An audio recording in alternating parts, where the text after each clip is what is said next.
I can.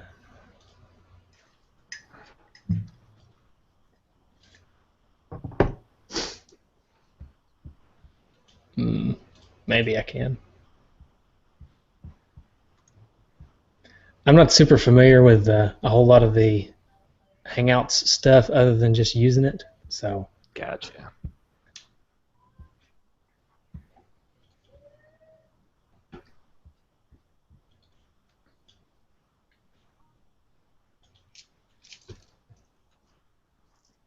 Let's see if I click this button. Will this break it? You get a link now? I believe so. Sweet. How do I copy?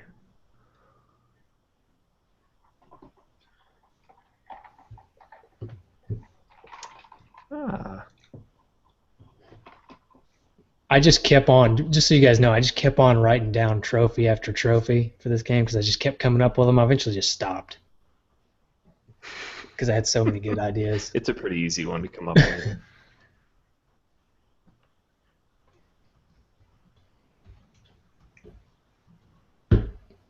All right, so I will bring us in with a "Hey Justin," and then we'll go from there.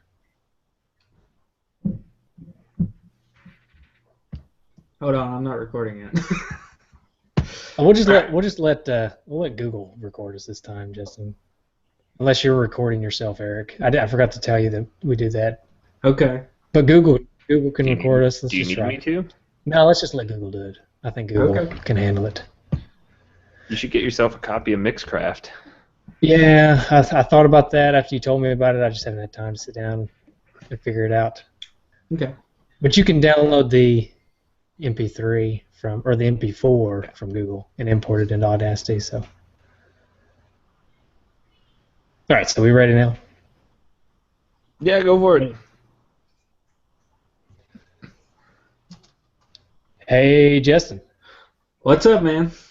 No, not a whole lot. Just playing some Mega Man 2. Yeah. Yep. And we brought on a guest today. Oh, we did? Yep, sure did. I don't know if you know this feller, but we have Eric from Factory Sealed on with us today. Say hello, Eric. Pleasure to be here. Awesome. Is that the formal Tennessee way of introducing someone as feller? Yeah, that's pretty much the formal way to do it here in Tennessee. You got to say. I mean, I'm familiar with the fella. Fella. The feller is. Yeah. Fella is a little more nationwide. Feller is a little more centrally located in Tennessee. I feel like I should be wearing a suit if you call me fella, and then like feller is just like, let's go out and have a beer. Yeah, that's what it is. And maybe a piece of straw in your mouth, some overalls. Let's not get too. I think we're just perpetuating stereotypes at this point. Mm-hmm. You can do stereotypes about yourself, right? Well, all stereotypes are based in some form of truth, aren't they? Yeah, I think so. Anyways, so Eric, if you don't mind, can you tell us about your show and tell us about your love for Mega Man? Because that's one of the reasons I brought you on. One, because of your show was one of the first podcasts I think I ever listened to, and two, because you're always talking about Mega Man. Oh man, so host of Factory Sealed, we kind of branched off from the Manitank podcast, which started back in 2000, and that was a branch off of the Virtual Flicks podcast. So it's just kind of been this evolution over time. And in 2012, we were out at E3 and decided we need to have a retro style podcast, and that's where I met Aron and one of my old friends, Ben, who for the first 5 or 6 episodes it was the running joke because he was kind of the catalyst to like get this whole thing started, and he was going to be part of the show, and then just never showed up for any of it. And we've just kind of gone from there, and it initially started out with myself and Jess and Aron and covering just random games, having people write in with some of their favorite stuff, and we would go through it and play it, and more often than not we would end up not liking it and ruining people's childhood memories, and it just kind of became this unstoppable thing that we just kept rolling with, and here we are 3 years later, and we've had a little bit of a change in crew, but we're shifting. If you've been listening lately, but we're shifting to having 2 separate crews where it's myself and Kevin and Derek, and we go through longer games and we do them episodically. And we're just kind of wrapping up Final Fantasy VIII right now. And then the other crew is myself and Dan and Jess, and we just play whatever we play and see what comes out. Yeah, it's a good show. And if the listeners remember our Faxanadu, or however you pronounce it, Faxanadu episode, we had Aron on, and he Aron pretty much carried the show. So. Yeah, that dude had notes upon notes and maps in notebooks everywhere. Wow. Yeah. It was crazy. So I miss Aron. I kind of wish he were still on, but he's had some family things come up. So, but on to my love of Mega Man. It has been no surprise that I'm a true lover of Mega Man. And just kind of put it all into perspective, the very first thing that my daughter wore in this world, besides a diaper when she was born last year, was a hand-knit Mega Man hat that Jess made and shipped down to me. So nice. To say I love Mega Man's a little bit of an understatement. That's funny. All right, good deal. Yeah, awesome. Before we kick into the main part of the show, Justin, there's some leftover stuff from the DuckTales episode, because I don't know if we first of all, we apparently don't know anything about DuckTales. Yeah, that was shown. Yeah. Yeah. So D. Ramsey Kane on Twitter dropped some serious DuckTales knowledge bombs on us. I feel like we owe Donald an apology. Yeah, I do too. So first of all, Donald is not the father of Huey, Dewey, and Louie. He's also an uncle. Scrooge is a great uncle. And Donald's last name did used to be McDuck, but he dropped the Mick, apparently. Yeah. Yeah. When he came to the New World. Yeah. Yeah, to the New World, whatever that means. And Bubba was brought back in time from the Stone Age. So I guess I was more right than you and your redneck duck. I prefer the redneck duck version, to be honest. I actually I do too, think I do too. Yeah. Mm-hmm. Well, but the biggest failure on our part was saying that Donald Duck was an absentee father. Yeah. He wasn't. Yeah. That teaches us to assume, I guess. Yeah, he's actually fighting for our country. He's in the Navy. So yes. So is that the official canon?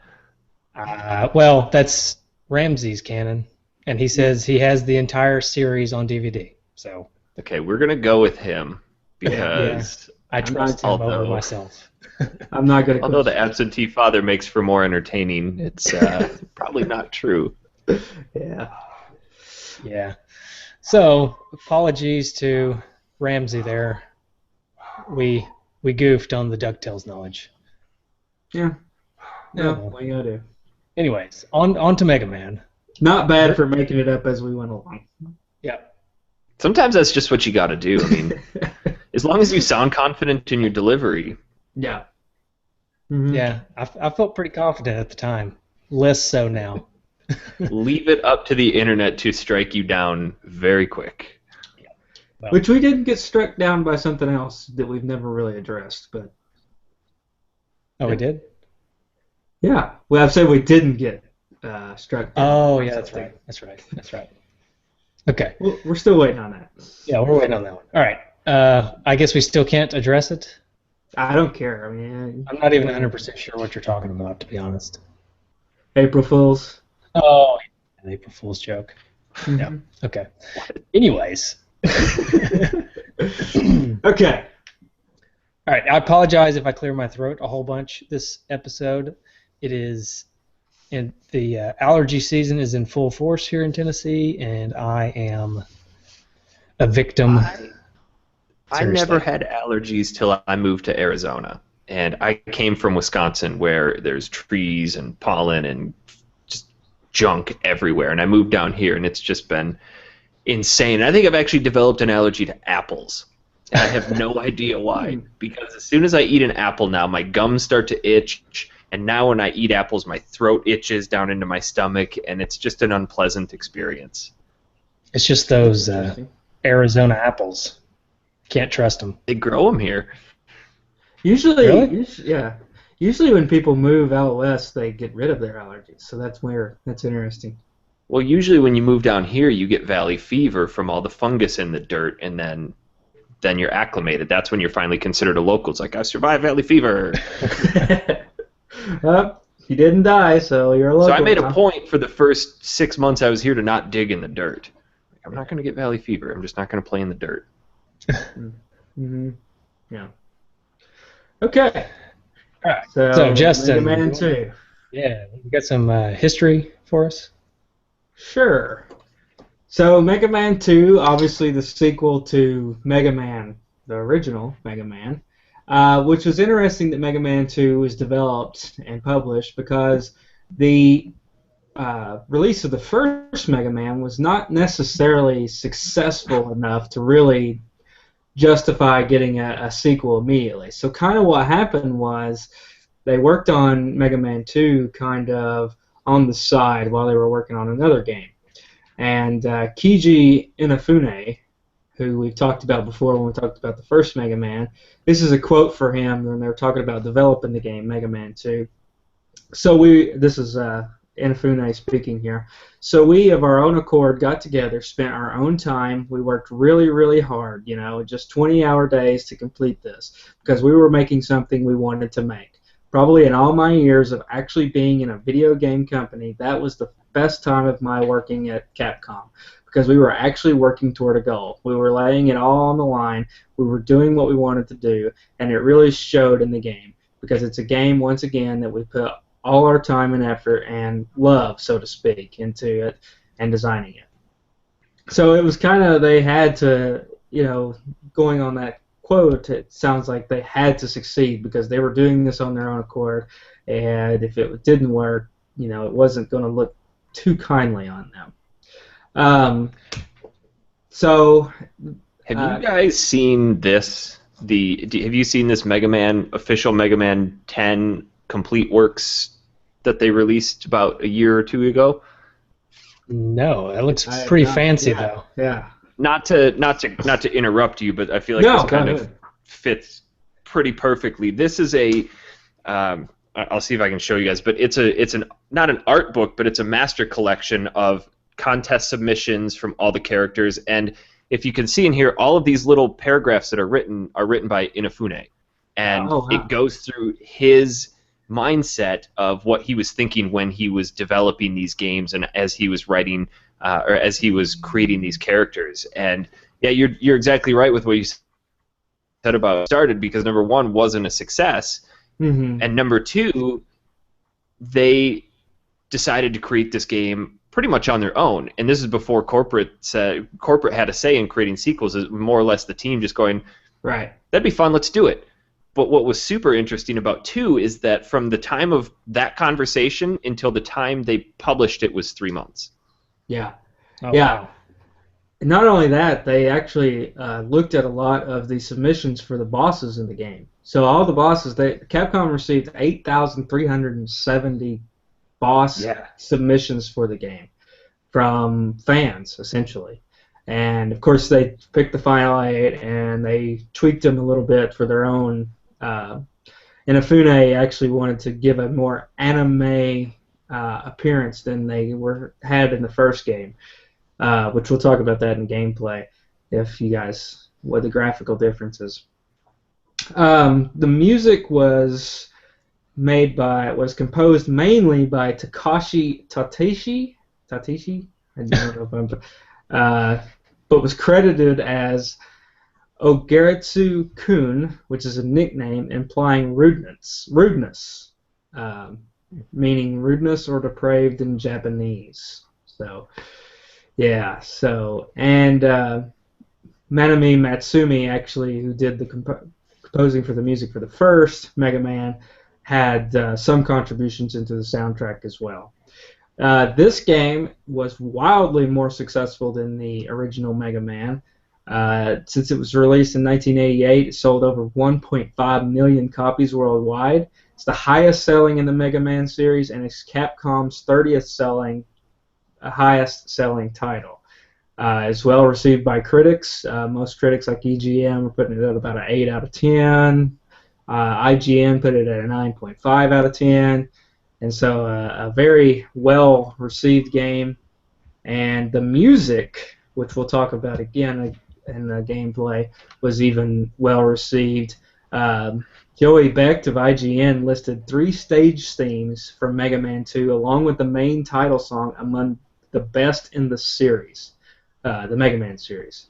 And I would have to kind of almost agree with that.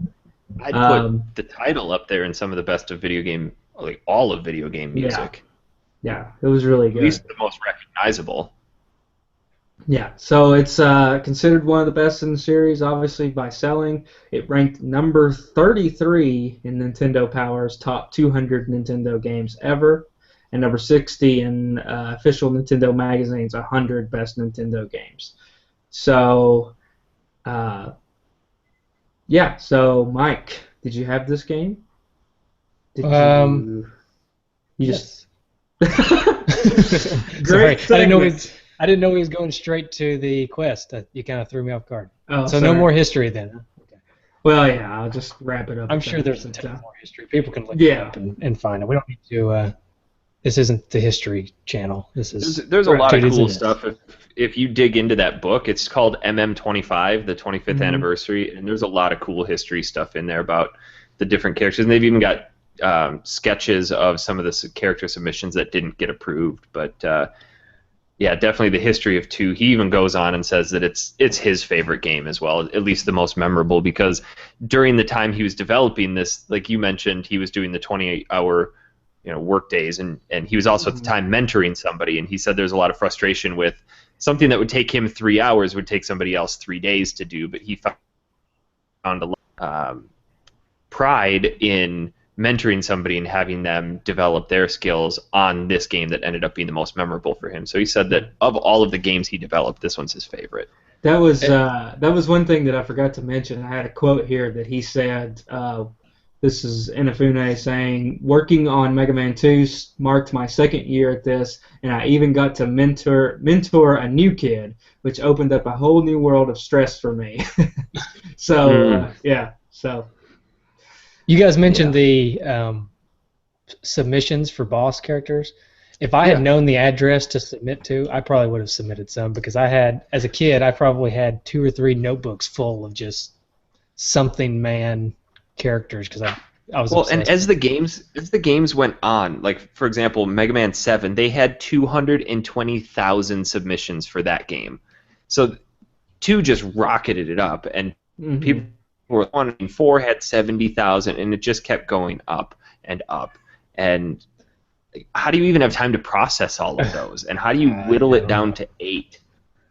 This is before technology too, so this is just like reading the mail. Before the internet, people were mailing these things. Right. Yeah. It's pretty ridiculous. Anyway, so I did have this cart, Justin. This is actually the only Mega Man game that I grew up with. I did not have any other Mega Man games in my collection when I was younger. This is the only one that I actually had when I was a kid and grew up with and played.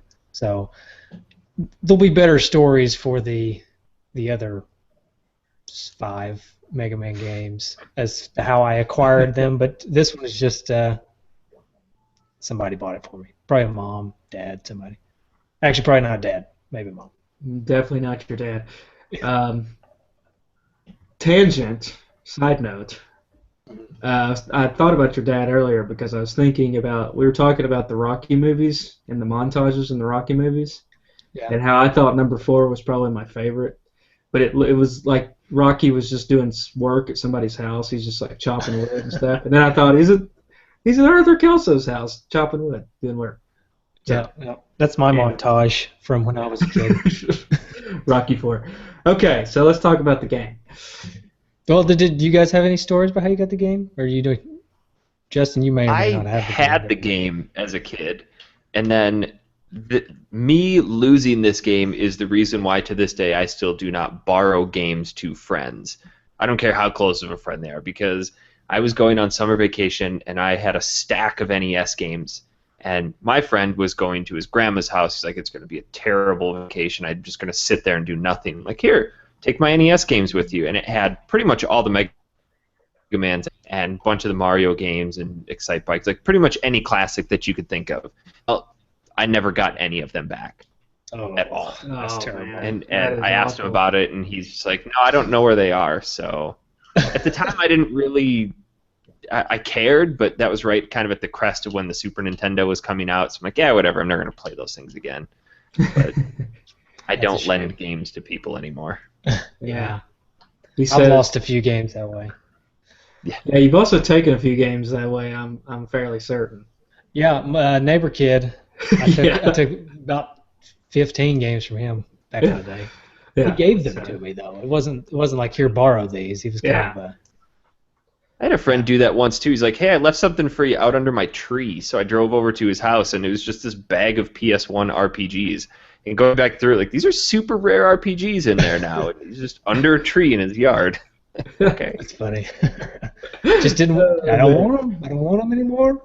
Get these out of my house. I can't even look at them anymore. I can't even look at them anymore. I'm just going to put them outside under a tree. He wasn't married, was he? Mm-mm. No. Okay. When I was probably 16. Okay. I mean, I don't think he was married. Yeah. That would be funny. All right. Well, so let's talk about this game here. I've got a treat. It's the same treat that I always bring to the table. The manual. Oh, dear. Again, a special message from Captain Commando. Oh, yeah. Did this one have a coupon associated with it as well? I don't think so. DuckTales had a coupon. Yeah, DuckTales had a coupon. It did have a coupon. Oh, right. Save up to $10 when you purchase Capcom video games. See inside for details. So all right. It did have a $10 coupon. That's good. Yeah. No wonder they sold so many more of Mega Man 2 than their Mega Man 1. Yeah, I had a coupon. Yeah. All right, so... Those instructions for getting started are very precise, as if you don't know how to play a game. Put this in, turn it on, the game will begin. That's awesome. Thanks. I thought this was a cheese grater. Yeah. Yeah. Oh, man, that's funny. Let's see if I can find there. I don't see a story. Normally I would read the story, but... Do you side note about manuals. I don't know if you guys have listened to some of our shows where we talk about... Like, we have this weird obsession with instruction manuals and how they smell. Mm-hmm. Did you guys ever go through that phase as a kid? Like, you'd get a new game, you'd open it up, and you'd smell the... I guess I... No? I don't know. I guess I kind of still... I kind of know I can do that, I guess, with books. They kind of have the same smell. Just a new book just kind of has this... Now, I would say that treated paper smell or something. I will say this. I didn't do that with the manual, but I definitely did that with electronics. Like, there's nothing like opening a Nintendo new in box, or just anything electronic, but distinctly remember, like, Nintendo's. Next time you open a brand new game, if there's an instruction manual in it, take a big ol' whiff. Okay. I'm looking forward to it. And that's what I grew up with. It's awesome. Well, I'm looking forward to if you can actually find a game that has an instruction manual. Yeah. But I don't necessarily remember if the NES games, the manual smelled that good. Like, I remember the PS2 games. Them smelled really good. I would go pull out one of the manuals and see if they do now, but I'm afraid of what I might catch. I have a couple factory sealed PS2 must be willing to crack open and smell just to relive that, but I don't necessarily want to ruin the value. Yeah. I guess you kind of get the same smell with, and it's kind of the same. It's kind of what we've had to turn to nowadays, like strategy guides. They kind of have that same smell to them, if they're wrapped up. If they came sealed, yeah. It's probably too bad. Fungus. Kids these days don't understand. Yeah. Anthrax. Yeah. Wait a minute. So In the manual, it teaches you how to beat Airman, apparently. Yeah. Wait, it just teaches you how to beat everybody. No, just Airman. Oh, just Airman. We're gonna give Just you Airman. Airman. We're gonna give you Airman. Yeah, that's it. Just Airman. Yeah. Right. Huh. Well, that's interesting. I don't think I've ever seen that before in a manual. This is Final how you Fantasy beat. VIII had a no. It was Final Fantasy VII had a mini walkthrough for the first bombing mission in the manual. Well, See, it's interesting to think about because it's kind of like they give you a jumping off point, you know. Although I wouldn't pick Airman as my first battle. Yeah, I don't think that's a good choice. I normally start. I think I start with Metal Man. I always start with Metal Man. Yeah, Metal Man, because that's like a straight up walkthrough of the level too. Yeah, it's everything. It's the level, not just the boss. Here's Airman, dodge his attacks and shoot him. No, it's straight up. It tells you everything about the level. It tells you about the flying fish and the fan fiends, whatever those are. I guess those are the guys that just try to blow you off the platform. So interesting that the manual actually shows you how to beat a level. And then it gives you some of the characters and the weapons. So that's a good place to stop and talk for a minute. The characters of the game. Okay.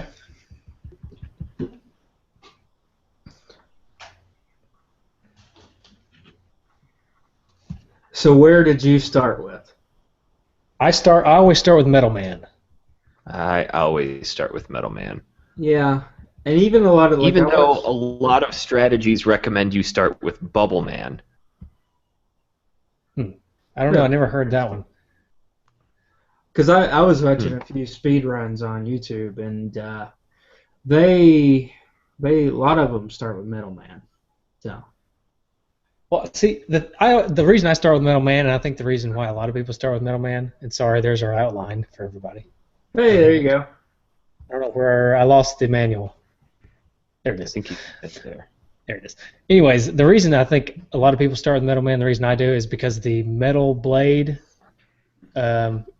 weapon is just overpowered, and you can blast through the entire game with it, basically. One of the most overpowered weapons in video game history.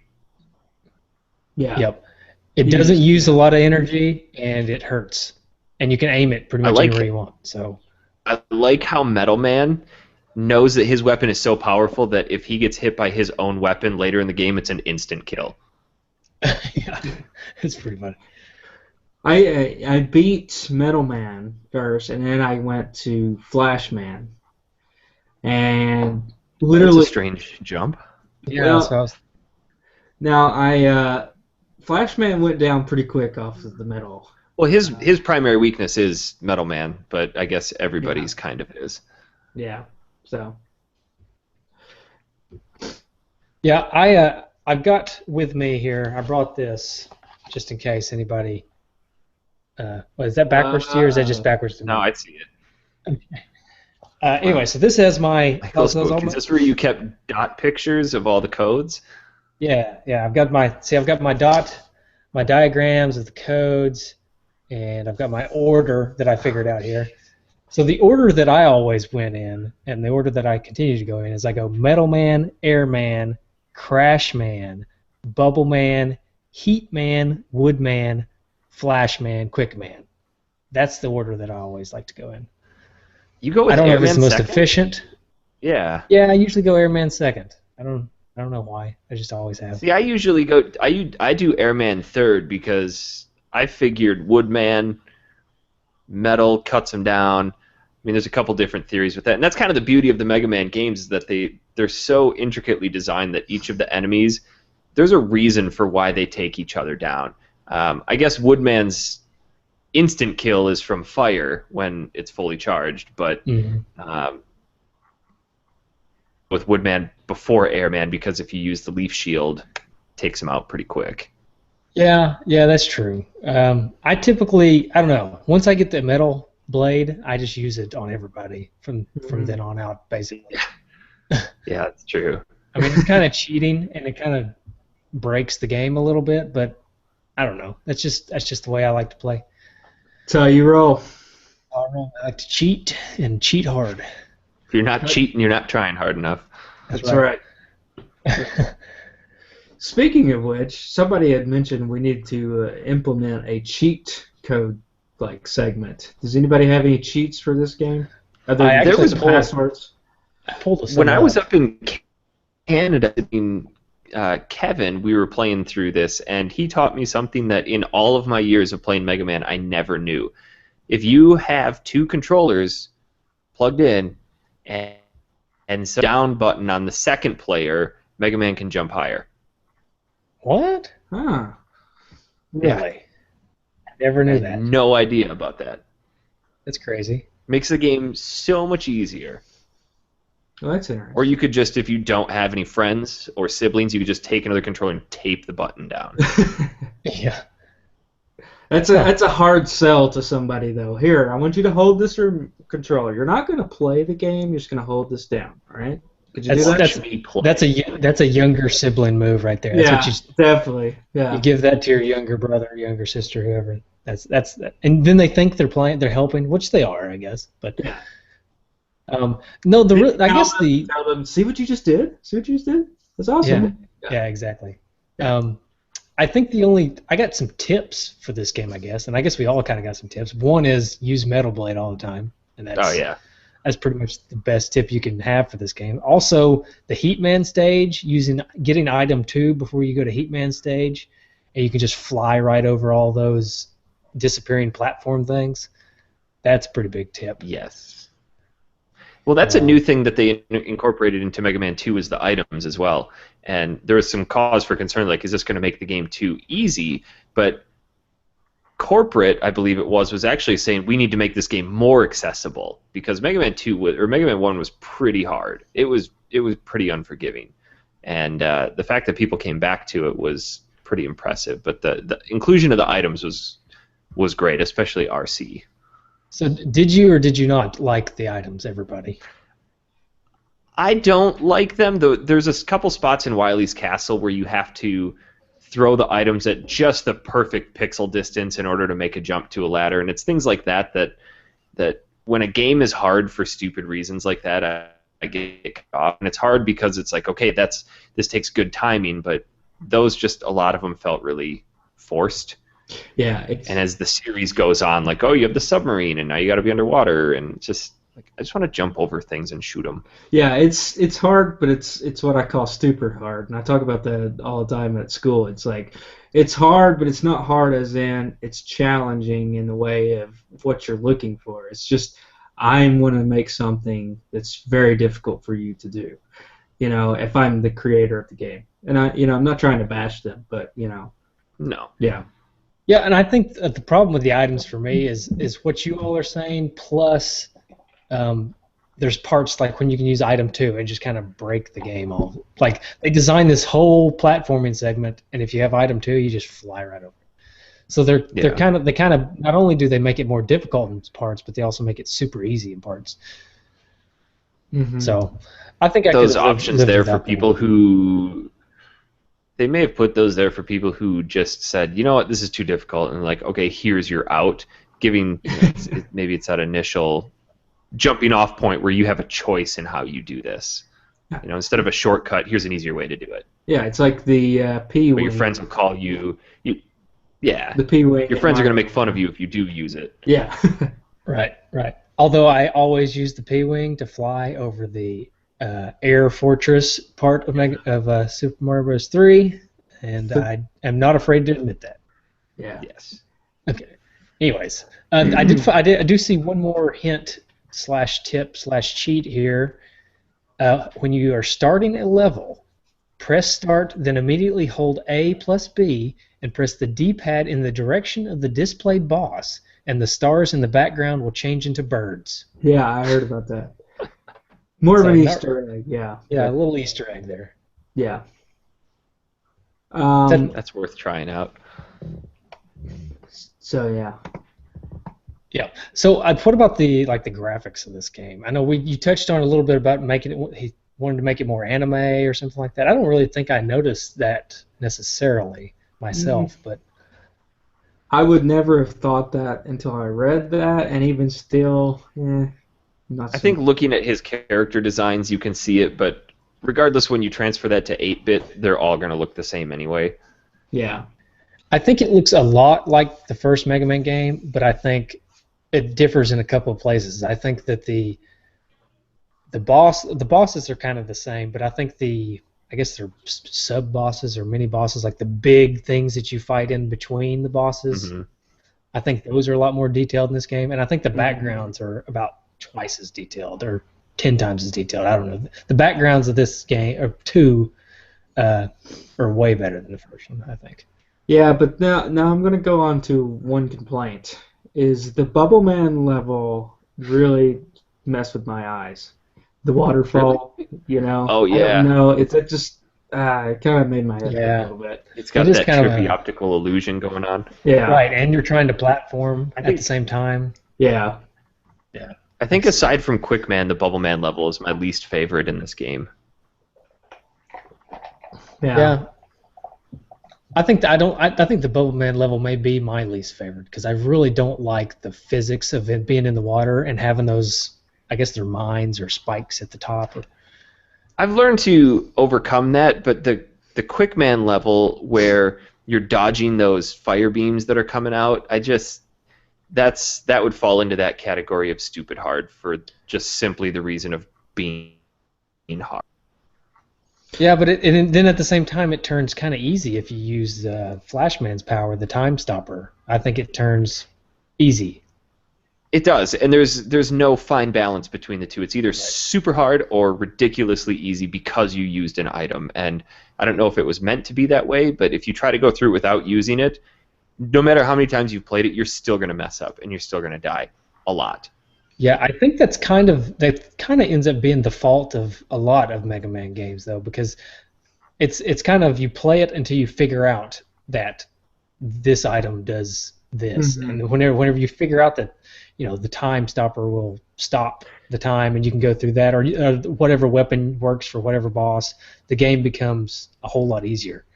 Well, at least the Time Stopper actually has a function in the game, because you get it, you're like, wow, this kind of stinks. It works for one boss, but it only takes out half his health, purpose for Quick Man, and that's it. Yeah. Yeah. I don't know. I think this game had more. I think that plays more of a factor nowadays when people can look it up, can look things up online, and can research and whatnot. Back in the day when we were younger and playing this, I think that just added a lot of replay value, where you would play it and you would die and you'd get better, and then you would figure something out and be like, oh wow, this is super easy. Yeah.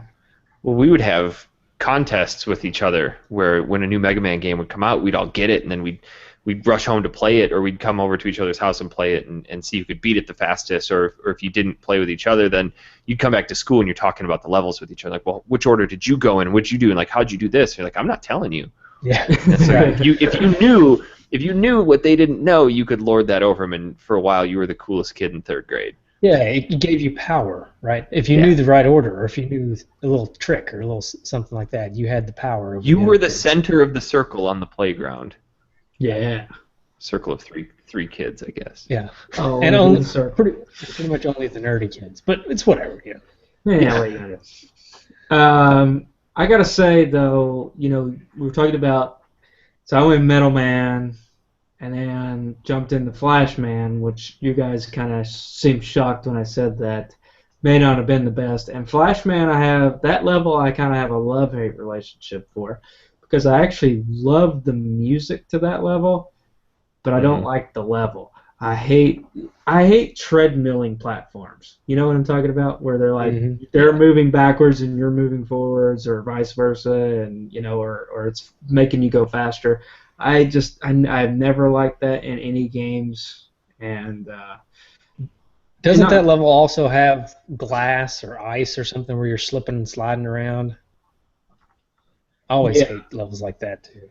Yeah, it's all about a moving platform on that level, and that's a level that I didn't like. But I've really liked the music on that level. Yeah, I guess that's a good jumping off point to talk about music. What was everybody's favorite tune? Because I think everybody has to have a favorite Mega Man in each game, as well as probably the whole series. But just in this game, what was your favorite song? I honestly can't pick a favorite, and I think a lot of it has to do with the fact that there is a composer named 8-Bit Baby. Have you guys heard of him? No. No. He has done a lullaby rendition of every Mega Man 2 song. So, again, to perpetuate my love for Mega Man, when my daughter was born, my wife and I bought this CD, and we played it for my daughter when she would go to bed. So she'd go to bed listening to lullabies. So now it's kind of this thing where when she hears that, it's time to start calming down, and she recognizes those songs. But on the other side of that coin, too, have you guys heard of the band called the Megas? Yes, I have heard of them. They did a rock opera based on Mega Man 2 called Get Equipped, which is okay by rock standards. The vocals aren't all there, and the music is a little shaky. But they redid it as an acoustic version, and it's called Get Acoustic, and it is one of my absolute favorite video game soundtracks. And they add lyrics to it, and it's kind of hokey, but it's kind of the whole purpose of Mega Man's story. If you've read the comics, it's really cheesy, it's really hokey, and they nail it. And because of those two things, I can't pick a favorite. I really like Bubble Man's song just because it's kind of that flowy underwater melodic piece, but then you have Crash Man, who's really upbeat, and he's just explosive, a ton of fun. Yeah, I think I would probably. I need to listen to this lullaby stuff you're talking about. I don't have a kid, but I might just put myself to sleep to it or something. I don't know. It's great. But I mean, he did a rendition of DuckTales the Moon theme, and it's I don't see what all the you guys last week you guys were talking about is highly regarded as one of the best video game songs of all time. And if you listen to just the Moon theme from DuckTales, it's hardly distinguishable from anything else out. I can't pick it out, and I don't really think it's that great. But if you listen to the Moon theme that 8-Bit Baby does, it's awesome. It's like, I can see why people like this. There's, have you ever heard of the guy Smooth McGroove? Yes. On YouTube? Yeah. He does a couple of acapellas. I haven't listened to him. I just looked it up. He does the Dr. Wily stage, and that's it for Mega Man 2. But somebody else does the intro acapella, so...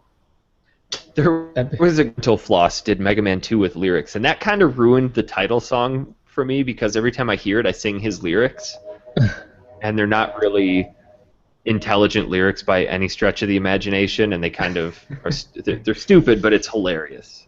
I don't really like adding lyrics to covers of video game songs. If it's a whole new song, which I think is what the Megas did, right? They just kind of incorporated some sounds from the.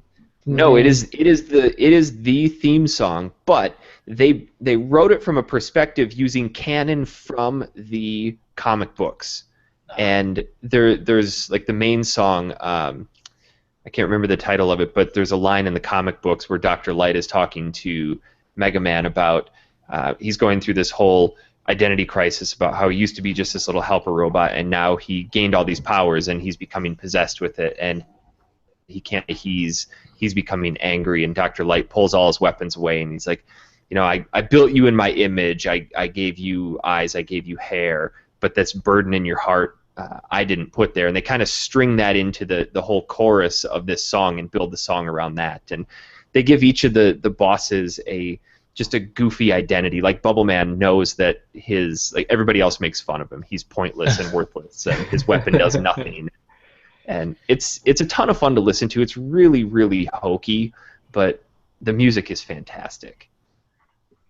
Cool. Yeah, I'll have to give it a shot. I was going to say that I think Woodman is probably my favorite song, and the reason I think it's my favorite is because when I hear it, I hear a metal riff. Like, it just sounds like a metal song. And I was meant to look it up and see. I'm sure somebody out there somewhere has covered it in that style of music, but I don't know. I just really like that one. Yeah, they're all great. I mean, they're all good. Yeah, I don't think I heard a single song that didn't stick in my head after playing the game. Yeah. So okay. So all right. Before we wrap up the game talk, we did do a high score challenge. It wasn't really a high score challenge this week because there's no score in this game, but it was a speedrun challenge. And again, we have Dude Sean who's running our challenges. And he runs our high score group, and he puts together the spreadsheet for us for each week. And again, we realize why, because on top, as usual, is Dude Sean with the ridiculous, to me, speedrun time of 42 minutes and 35 seconds. That's insane. Yeah, yeah, that's pretty awesome. But what really blows me away is there are 3 times right amongst each other in the 40-minute range. Derek Fletchell comes in second with 43 minutes and 44 seconds. And Dude Baz comes in third with 44 minutes and 19 seconds. So, I mean, people are pretty good at this game. Yeah, that's impressive. To round out the top 5 here, we got Mark Scott Jr. with 1 hour and 19 minutes, and then Gabe Van Gilder with 1 hour and 23 minutes. So we've got some pretty big-time Mega Man players roaming around in our group there. I will say I didn't beat the game this week. I was trying to get a speedrun time also, but I was at about an hour and a half before I ever even got into Wily's Castle. So I wouldn't have made it anywhere near the top. 5 bosses down in 20-ish minutes. I had to stop playing. I recently played through it as a challenge to Aron Robison on my cell phone using just touch input control, and I think I was able to get through that in about an hour and 25 minutes, but I do not recommend playing a Mega Man with only touch input because you need those physical buttons. Yeah, yeah. I'm not even going to attempt that. It was rough. Not a chance. I don't want to ruin my image of this game, Okay, right. So is it fun? Is it worth the cost? Let's talk about how much does it go for? All right, so cost. We're going to go with the Amazon cost. Amazon, if you're listening and you want to throw in some money towards our way for shouting your name out, we're not gonna turn it out. I think we have an affiliate link, by the way, but I don't know how to get people to click through that. So. Okay. Used from about $30 to $40. New factory sealed, $999. And the other one is $1,600. So there's 2 factory seals out there, $999 and $1,600. So with those, you got to be careful though, because people have learned how to reseal games to look like original Nintendo. Yeah, we have a game shop here in Knoxville that I won't call out by name, but it's a retro shop that reseals games and tries to sell them as new. Really? It's pretty easy to tell. I mean, if it looks too good to be true, if they don't have that traditional, like some of the games that have a seam along the back from the factory, a lot of places don't know that, and they'll just seal it and fold it over like a Christmas present. You're like, that's not from the factory. Yeah. So at let's just say $30, because that sounds like a pretty roundabout price, that maybe an average price that you could probably find it for. At $30, would you recommend this game? Yeah, I would. Yeah, definitely. I would too. $30. I would too. I think this is probably. I think we talked about last week DuckTales being in the cream of the crop. I think this game is better than DuckTales. So yeah, if that tells you anything, if you don't have access to an NES, though, you can get the 3DS eShop version for like $6. There's the Japanese port for the PlayStation on PSN for $6, and they all play the same. Yeah, I mean, if you don't want to pay for the original cart, then definitely search it out for cheaper. Yeah. I think I also have the anniversary, whatever it is, Mega Man anniversary game for the GameCube, or maybe it's the original Xbox. They had the anniversary collection and then the X collection for GameCube and Xbox. Yeah, I have both of those, and if you can find that, I would definitely recommend picking that up. But I think that's become a little bit more rare out in the world. But this game is readily available, and I recommend getting it in whatever way, means, fashion, whatever word you want to use there. It's just one of those games that if you consider yourself to be a gamer, you have to have at least played to appreciate, because this game does inspire a lot of games in the future. It kind of sets some precedents for really good platforming. Yeah. And I think that original team that decided to just take this on themselves, I think they deserve a round of applause. Kudos, yeah. Kudos to them. Yeah. All right. So, did you guys come up with any retrofitted trophies? I got a couple. I went with 2. All right, I got 4. I was going to do more, like I said, but I stopped at 4. So I'll start us off here. The first one is called They Call Me Barry Allen. And that is make it through Quickman's stage without using the time stopper. And for those of you who are not nerdy enough to know, Barry Allen is the Flash. Oh, okay. I was blanking on that. So, yeah, our friends over at Comic Nerds Unite are rolling around in anger. Yeah, they're shaking their fist at you right now. Right. All right, Justin, what you got? So my first one is the Gearhead Trophy, and that is beat Metal Man because it looks like the blades look like gears, like in a watch or something. So yeah. Okay. Eric, you got one? I can't decide on a name for this one. I've got 2 different, either running on fumes or running on E, and it's using no E-tanks the entire game. Oh, I like that. That's a nice one. I like running on fumes. Let's go with that. Yeah. Speaking of E-tanks, my daughter, again, this is my nerdiness coming through again. We decided we make our own stockings for Christmas, and I made her an E-tank stocking. Nice.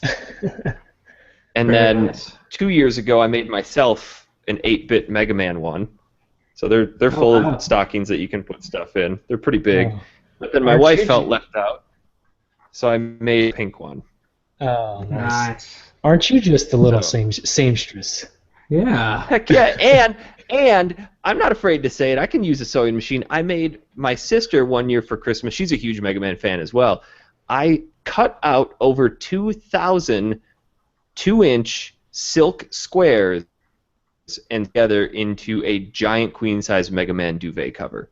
Wow. Oh, nice. It was like 2.5 months of work. I would say so. But it's awesome. It sounds tedious. You could probably open up your own little hobby shop. Isn't it? What do they call it? Etsy? I probably could. Isn't that where you go? Heck, if you guys want a Mega Man stocking, hit me up. I'd make you one. They don't take too long. I got the pattern. Sweet. Let's see. Real men know how to sew. Yeah. Well, I mean, there's so many times when I've lost a button off my shirt, and I just throw up my arms. I don't know what to do. Just throw the shirt away. Throw this one away. Throw the shirt away. I usually just burn them, you know. Rags. Make some rags. Let's see. I got another trophy.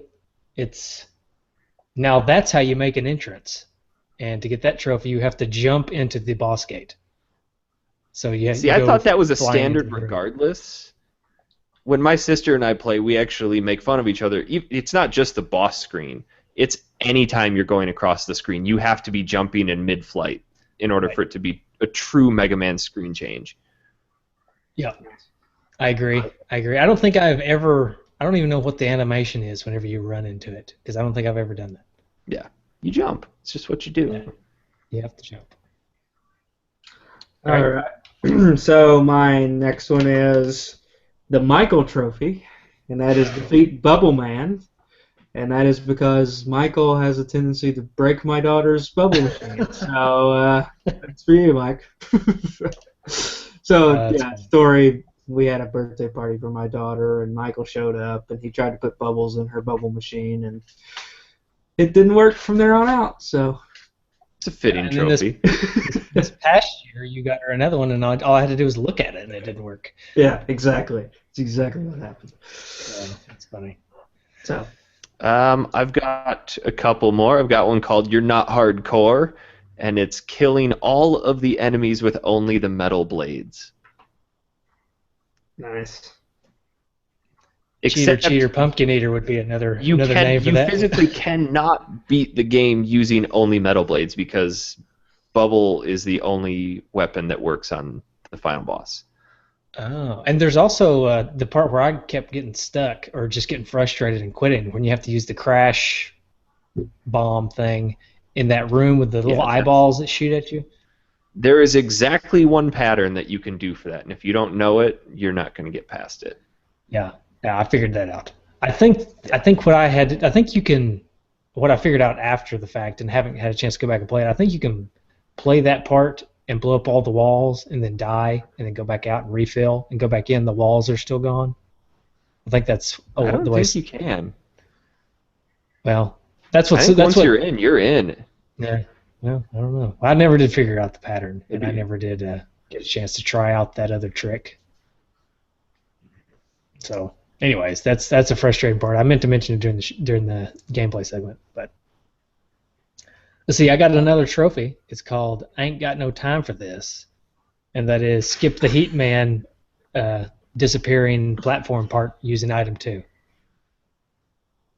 That is ain't got no time for this. Cheating, not trying hard enough.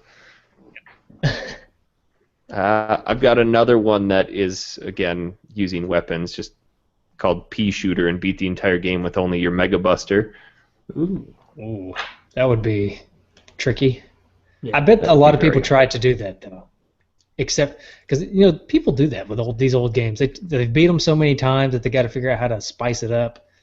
So they'll try to beat it.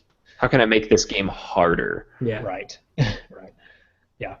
I just got one more. It's called Taming the Dragon Zord, and that is defeat the Mecha Dragon without taking a hit. Which is not that. Can we talk about that intro section to the dragon for a minute? Because that is awesome. But it also is a huge testament to the limitations of the NES, where if you're jumping too quick, the blocks don't appear fast enough. But if you're too slow, you're going to get killed by the dragon. So you have to find that Goldilocks area on the screen where the dragon might not appear, but his pixels are technically there, and you got to jump where the blocks haven't appeared yet. Yeah, that's. I love that part though. Boss. Yeah, it's so cool. There's no other boss in the game that comes in like that, where he's knocking the blocks away out from under your feet, and you're having to try to stay ahead of him. That's just a really cool part. We also didn't mention the intro to the game, the intro to the game, which I thought was really cool. How it pans up from below the skyscraper, and Mega Man's standing at the top with his helmet off. I thought that was really cool. With his hair's flowing. That's some good flow right there. That's some straight 80s. Robotic hair. Yeah, that's some good flow. Yeah. All right, so I guess that's all. Is that all the trophies? I don't have any more. I don't have any more. No. That's it. Okay. Okay, well, let's give this game a rating. Justin, how would you suggest we rate this game? How did we do Mega Man, the original Mega Man? I think we did type of robot, because I think I remember doing a Roomba as mine. You really didn't like Mega Man 1, did you? I like my Roomba. Thank you. Nah, this is hard. Let's see. Yeah, this is hard. That's what she said. Let's see. Any ideas? We could do, since Metal Blade gets used so much, we could use type of blade or type of metal. Type of knife, type of sword. We could just do type of blade. That could be knife, sword, whatever. Yeah, okay. There we go. All right. So I am going to give this game, I'm going to give it a katana, because to me that is just the coolest sword in the world. And it's very effective. It can slice through. Justin, was it Cliff? I'm sorry, this is a little bit of a tangent. Was it Cliff that thought he could chop the top off of a wine bottle with a katana? Yeah. Yeah. It wasn't successful. Yeah. Well, I blame him. I blame him and not the katana. Yeah. I used to have a claymore when I was in college, and our neighbors had a garden, and we used to go out into their garden and pick cabbages and play baseball with the cabbages and the katana and just cut them in half. Nice. It's not a good thing for college people. Well, but it's a fitting rating of this game. So there you go. But I would give my rating as a scimitar because it looks cool and it's super fun to use. Yeah. Okay. But it's probably really difficult to use too. I'm going to go with machete because it's kind of like, the all-around good blade to have around, If you want to, I don't know, cut some grass or maybe cut a cantaloupe. I don't know what you're going to do with it. But, this game's good all around. Got a lot of different things you can do with it, so, yeah. It's a game that everybody should have in their garage, just in case. A machete. Yeah. Everybody has to have a machete. Right. And everybody has to have Mega Man 2. Right. Works for me. All right. Listener feedback. All right, I have it pulled up successfully. That's a new one. Yeah, thanks a lot. All right, Matthew Stefanski. I like that last name. Part 2 was my favorite. Brad Barley said, so good, great choice. Doug DeLeckie Jr. said, if anyone says they don't love this game, I'd have to call them a liar. This is definitely in this guy's top 10 on my to review list someday. Michael Murdoch said, one of my favorites, never had this one, the NES, but I have the Mega Man collection on my GameCube. Also, the comics were awesome. Have more story to who the Robot Masters were before Dr. Wily stepped in and Wilied things up. I'm going to have to read these comics. Everybody, it sounds like, Eric, you said they're good. This guy's saying they're good. They're actually really good, and they're true canon. And it kind of gives you a little bit more of an insight into the story. Are they? I think they're made by Archie, right? Yes. And what's really cool is if you continue to follow the series, up around 19, I think, they do a Worlds Collide with Mega Man and Sonic, and their two universes combine, and Dr. Wily teams up with Dr. Robotnik, and Mega Man are kind of at odds with each other, and then they defeat Robotnik and Wily, and it's just a cool team up. Like, you'd never think, oh, Mega Man and Sonic in the same game or in the same universe together, but it's pretty cool. That does sound pretty cool. Yeah, it does. They do that in Smash Brothers. You can play as Sonic and Mega Man now. Yeah. Oh, they added Sonic? Yeah, they have Sonic and Mega Man both in the new Smash Brothers. I didn't think Sonic was in the new Smash Brothers. Yes, he's about impossible to use because he's too fast. But oh, that's right. Yes, you're right. He is there. Okay, so Jacob McClanahan said, amazing game, ridiculously hard, probably where the term Nintendo hard came from. I still gotta say that 3 is my favorite, though. That may make me part of the minority, but oh well. Mark Scott Jr. said, what can I say? I love this game. One of my favorite memories was the day I got this game. Won it from a scavenger hunt. Been a Mega Man fan ever since. It's pretty sweet. Scavenger hunt. That's the kind of scavenger hunt I want to be a part of. Yeah. Stephen Stone said, I would call it perfection. The Mega Man games on NES are the true test of your patience and learning capacity. There's not much to say other than, if you've never given classic Mega Man the old college try, you are missing out. Derek Fletchell said, this is the first Mega Man game I ever played. The graphics, music, and control are tops. Other games in the series are great, but this one is still my favorite, and is always the first one I turn to when I need a quick Mega Man fix. I can just imagine somebody, it's like a junkie that needs a Mega Man fix. Oh man, they're like scratching their arm. That's not... Yeah. All right. Greg Polander said, one of my all-time favorite NES games. I love the Mega Man series, but this one is the best. Everything about it is perfect. The gameplay, the music, the bosses, the control of the Blue Bomber, it's so good. Even the box cover is fun, and that's so good it's good 80s way. Sean, our guy that does the top scores, says, love Mega Man, while number 2 isn't in my favorites. I understand why it is a good number of people's favorite. The music is memorable, level designs were great, and the Robot Masters were some of the best ones to make up a Mega Man game. Certainly propelled the series to a new height. Only gripe is that Metal Blade unbalances a good portion of the Robot Man fights. Daniel Walker says, best Mega Man ever. I love this game so much, I've got some retrofitted trophies for it. And those retrofitted trophies are, it's not technically cheating. Skip long pit of reappearing blocks in Heatman stage by using item 2. Thank you for not smoking, beat Heatman. Thrifty Shooter, beat the boss in Wily stage 4. And insert dirty joke here, beat Woodman. I'm going to leave that one alone. And Sean put one on there, BFG version 1.0, obtained the Metal Blade. So, Is that a Doom reference? Yeah, he said shout out to the Doom players that get this retro trophy.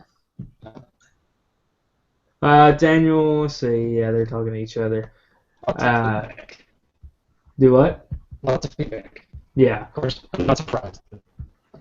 Jesse Benson said, awesome pick.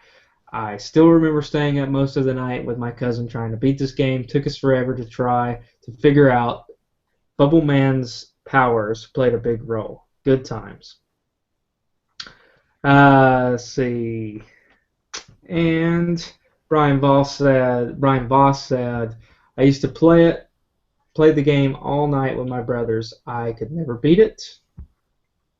And Greg Van Gilder said, it could take a while if you don't know what you're doing, especially boss level 2 or 3 with those shooters and the walls you blow up with crash bombs.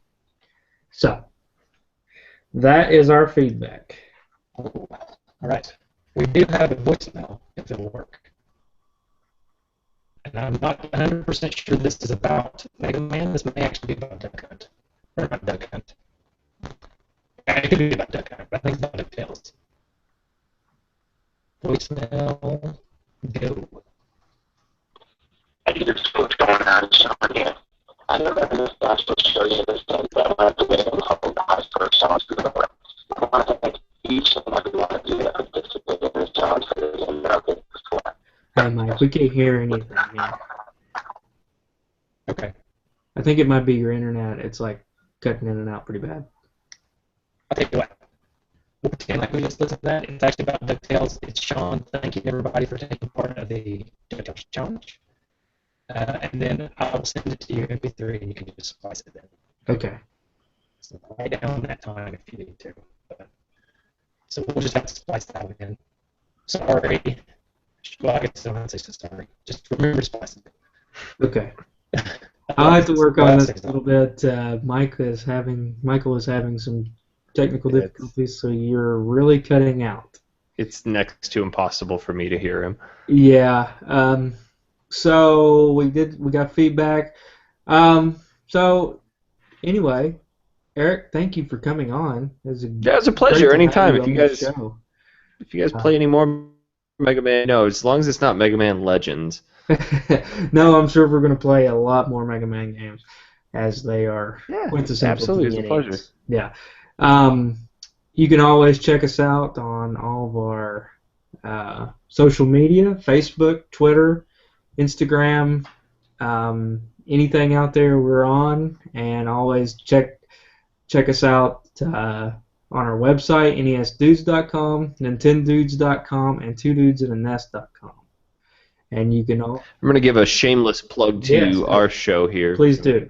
Factory Sealed. We've got our website up and running. We've kind of transitioned out of Manatank, so we're factorysealed.manatank.com. We record every Sunday.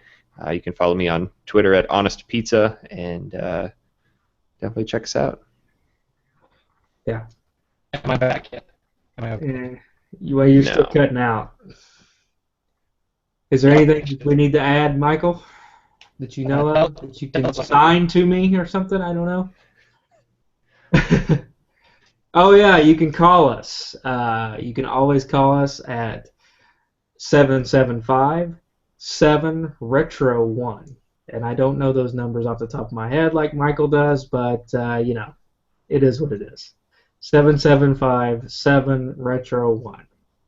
And thank you for everybody for listening. Again, thank you, Eric, for being with us. And anytime, guys. Yeah. Oh, that number is 775-773-8761. So, next week, new game, and we will hear those sounds now. Goodbye, everybody.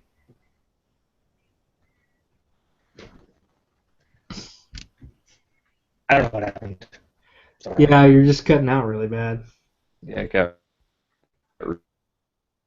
real. Let me know if there's anything else you want me to come on and play with you, and we'll chat soon. Yeah, thanks, Eric. Yeah, sounds great. Yeah, thanks a lot for coming on. Take it easy, guys.